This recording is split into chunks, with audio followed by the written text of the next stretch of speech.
நம்ம வாழை மரத்தில் இது பஜ்ஜி போடுற மாதிரி இருக்குப்பா. ஆ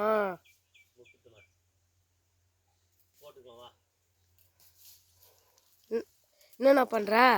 அப்பா மனத்தை கழிக்குதா அதுக்குதுடா. எதுக்கு இது? வணக்கி சாப்பிட்றதா? வணக்கி சாப்பிட்றது. இது வந்து முருங்கீரையும் சாப்பிட்ணும்.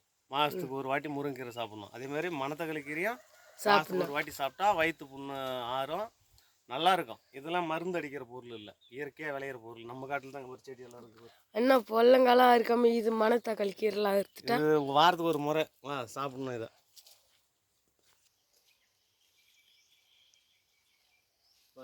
நாட்டு மல்லி இருக்குது, பச்சை மிளகா இருக்குது, கத்திரி செடி இருக்குது, நாட்டு மல்லி கொஞ்சம் பிடுங்குதா தனிஷா?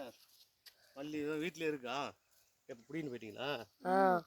சந்தைக்கு பிடிங்கிட்டு போயிட்டோம். சந்தைக்கு பிடிங்கிட்டு போனீங்க. இப்போ வீட்லேயும் இருக்குது தானே நம்மளுக்கு?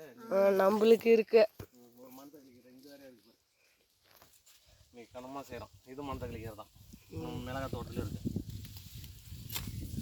மிளகாலம் மிளகா எல்லாம் முத்திக்கிச்சு. கொஞ்சம் முட்டாது இறக்கும். இதெல்லாம் மருந்தே அடிக்கல. மருந்து அடிக்காம இது வளரும். நல்லா இருக்கு பாருங்க.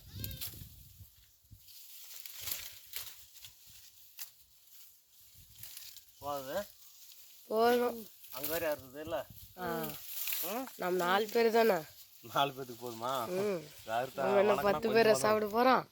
கொஞ்சமாக தானே இருக்கும் வணக்கனாக்க. சரி போதும், அது போதும். போ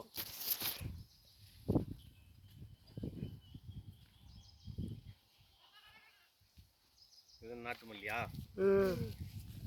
உங்கள் வீட்டுக்கு தகுந்த இருக்குது.